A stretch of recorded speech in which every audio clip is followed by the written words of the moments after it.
నిమిత్తం ఈ రోజు వచ్చిన సందర్భంగా మన భూపాలపల్లి పట్టణానికి సంబంధించిన పార్టీ తరఫున ప్రజల తరఫున వారికి స్వాగతం సుస్వాగతం।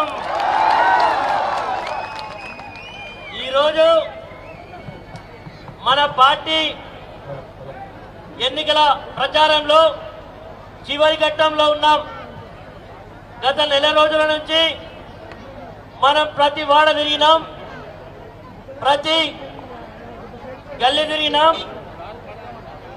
ఈ రాష్ట్ర ప్రభుత్వం అధికారంలోకి వచ్చి 2 సంవత్సరాల 2 నెలలు పూర్తి చేసుకొని ఏ ఒక్క ఎన్నికల హామీలు అమలు చేయకుండా ఈ భూపాలపల్లి పట్టణానికి ఒక్క పైసా ఇవ్వకుండా ఈరోజు ఎన్నికలు వస్తున్నాయని తెలియగానే ఎన్నికల్లో ఎట్లయినా గెలవాలని 2 సంవత్సరాల నిద్రపోయి నిద్రలో నుంచి మేల్కొని భూపాలపల్లి చుట్టూ రోజుకొక మంత్రి 10 మంది మంత్రులు రోజొక్క శిలాఫలకం వేసి ఎన్నికల్లో ఎట్లయినా గెలవాలని ప్రయత్నాలు చేసి చివరికి మంత్రులు ఎవరితోటి కాకపోతే సాక్షాత్తు ముఖ్యమంత్రి నిన్న భూపాలపల్లికి వచ్చిందా లేదా ఒక్కసారి ఆలోచన చేయాలి।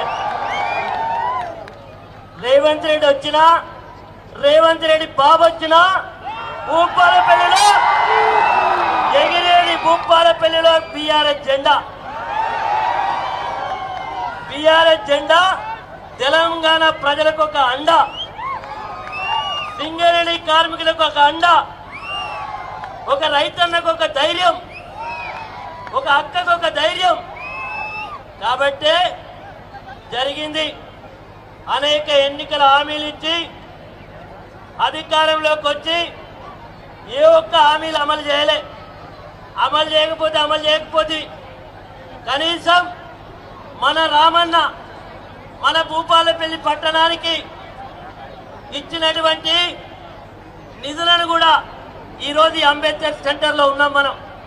అంబేద్కర్ సెంటర్లో ఈరోజు రోడ్డు విస్తరణ, సెంటర్ లైటింగ్ శాంక్షన్ చేయించి పనులు జరుగుతూ ఉంటే మనం దురదృష్టవశాత్తు ఈ ప్రభుత్వం ఇచ్చిన ఆరోపణలకు అసత్యమైనటువంటి హామీలకు నమ్మి అవకాశం ఇచ్చిన ప్రజలు 2 ఏళ్ళైంది ₹1 నిధులు ఖర్చు పెట్టలే। ఈ ఖర్చులన్నీ కూడా ఈరోజు సిఎస్ఆర్ కింద ఈ ప్రాంతాన్ని అభివృద్ధి చేయడానికి తెచ్చిన నిధులను మన శాసనసభ్యుడు ఈ నిధులను ఇక్కడ ఆపి ఆయన సంతూరు బుద్ధారానికి పట్టుకపోయిండు। ఆయన భూపాలపల్లికి ఎమ్మెల్యేనా లేకపోతే బుద్ధారానికి గ్రామ సర్పంచా చెప్పాల్సిన అవసరం ఉంది। కాబట్టి ఈరోజు ప్రజలు అడుగుతారు, నా పని పడతారని నిన్న మొన్న అసంతృప్తిగా ఉన్న పనులను మొన్న ఏదో ఇంత డాంబర్ ఊసి పనులు చేస్తామనేటువంటి పెద్ద మాటలు చెప్తా ఉన్నారు। ఈరోజు మనందరం కూడా ఒక్కసారి భూపాలపల్లిలో ఉండేటువంటి అక్కలు, చెల్లెళ్ళు, అన్నలు, తమ్ముళ్ళు, ముఖ్యంగా మా సింగరేణి కార్మికులు ఒక్క నిమిషం ఆలోచన చేయాలి। ఎందుకు చెప్తున్నానంటే ఓటుకుండే శక్తి మరి ఈరోజు మనం గుర్తించినాం। అందరు అనుకున్నారు నేనేకపోతేంది కేసీఆర్ రాడా, ఇక్కడ ఎమ్మెల్యే గెలవకపోతే కేసీఆర్ రాడా అని। దానికే జరిగినటువంటి నష్టం ఈరోజు కేసీఆర్ గారు మనందరి యొక్క సంక్షేమాన్ని, మన అభివృద్ధిని, మన ప్రాంతం యొక్క ప్రజల యొక్క ఆకాంక్షను కేసీఆర్ గారు ఈరోజు పూర్తి చేసిండు।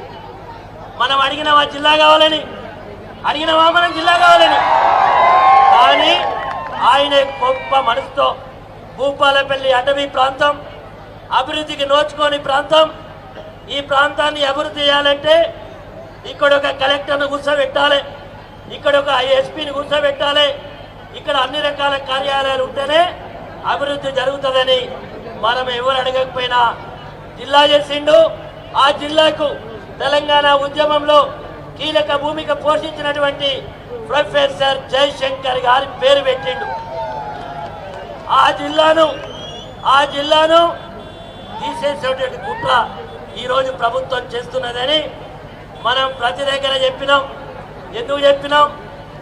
రాష్ట్ర శాసనసభలో రెవెన్యూ మంత్రి శ్రీనివాసరెడ్డి జిల్లాలో అశాస్త్రీయంగా జరిగిన ఏర్పాటు దాన్ని తగ్గించడానికి మేము నిర్ణయం తీసుకుంటున్నాం, జిల్లాలు తగ్గిస్తామని. దాని కంటిన్యూషన్ భాగంగానే మొన్న మేడారం సమ్మక్క సారలమ్మ జాతరకు వచ్చి ఏం చెప్పిండు సీఎం?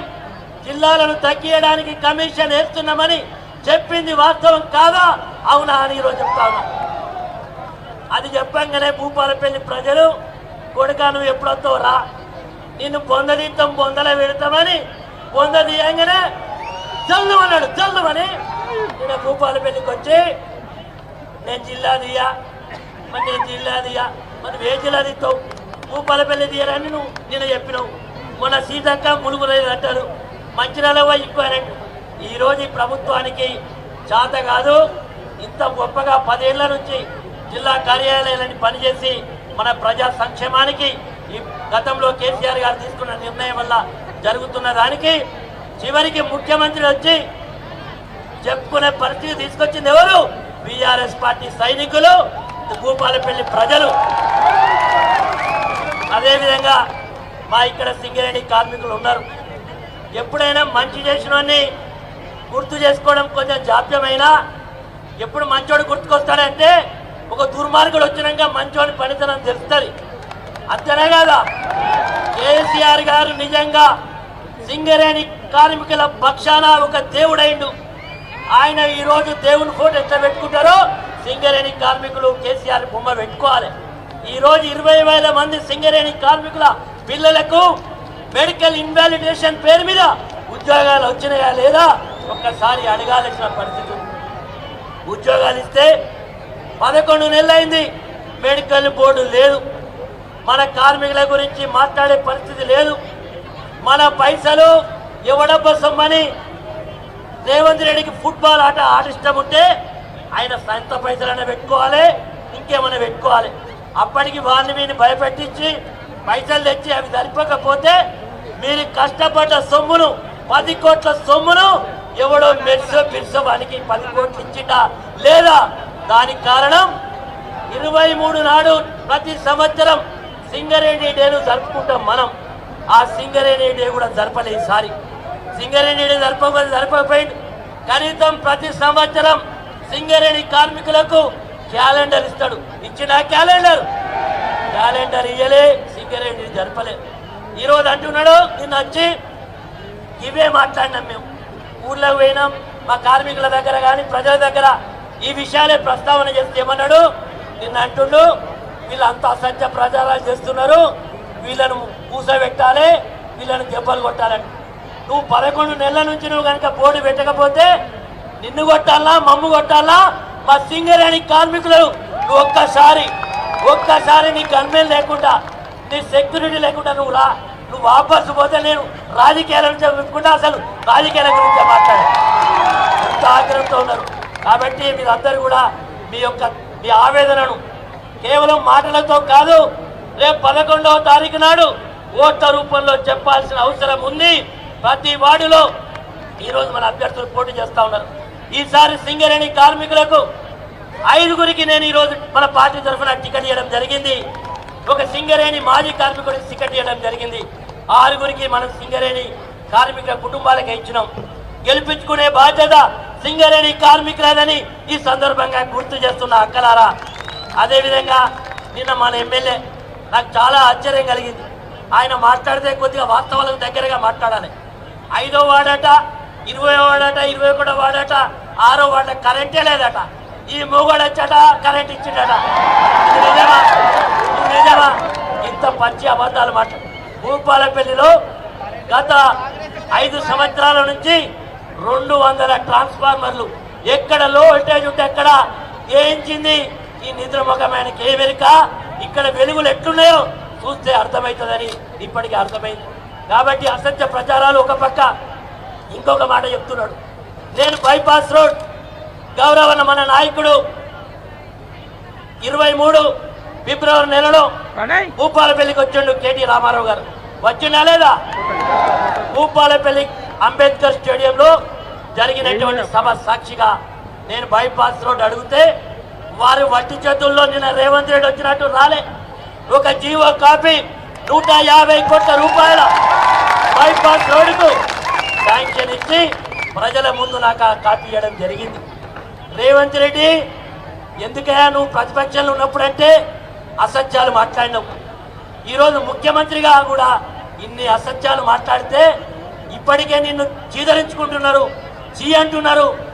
ఇవన్నీ కూడా నీకు అర్థం కావడం లేదా అని ఈరోజు మా భూపాలపల్లి ప్రజల పక్షాన కోరుతున్నా.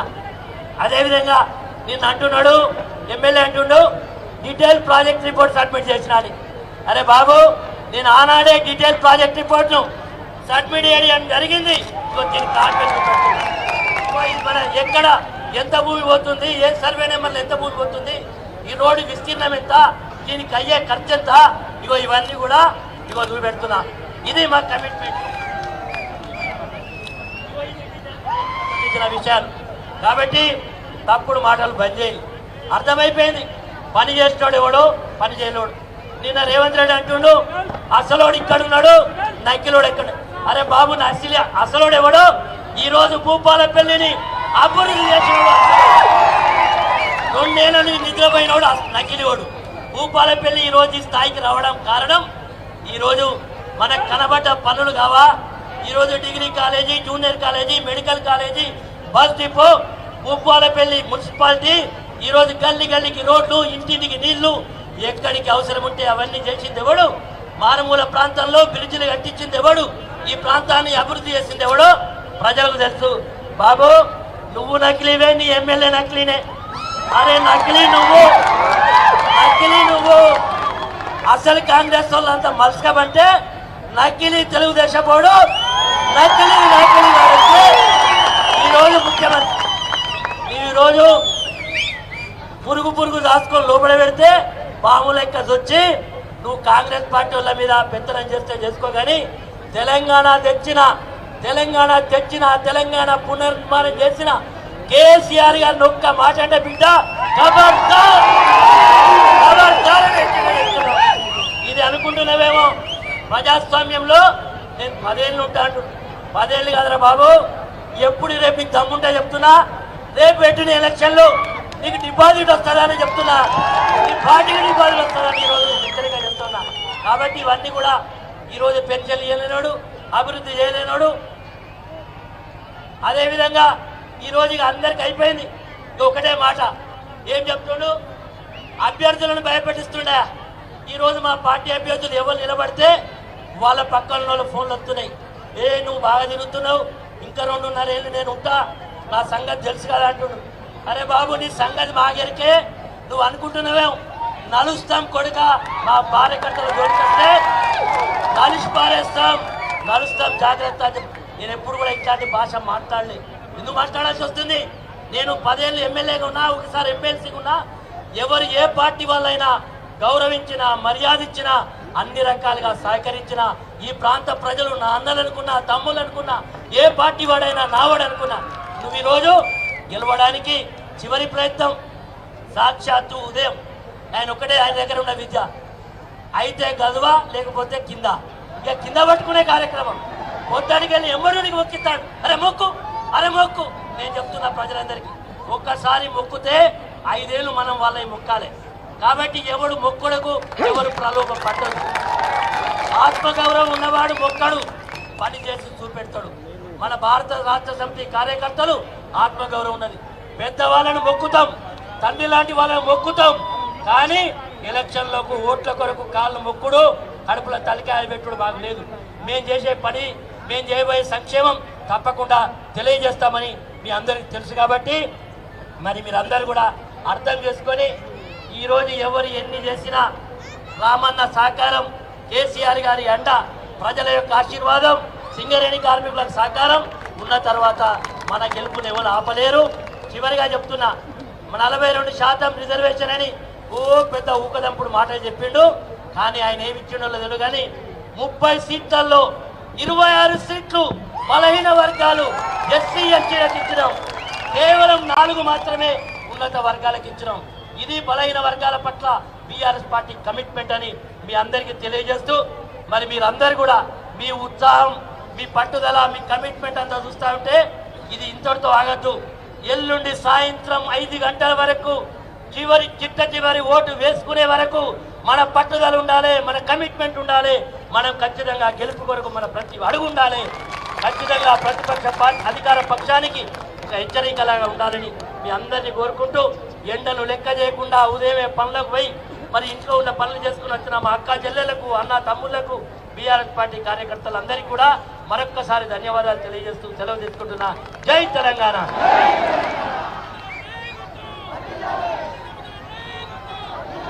ఇప్పుడు మన ప్రియతమ నాయకులు, ఈరోజు మన ప్రియతమ నాయకులు మన ప్రాంతానికి వచ్చి మనకు అనేక అభివృద్ధి కార్యక్రమాలకు అండగా ఉండి ఈరోజు భూపాలపల్లికి వచ్చిన సందర్భంలో వారిని మాట్లాడాల్సిందిగా కోరుతున్నా.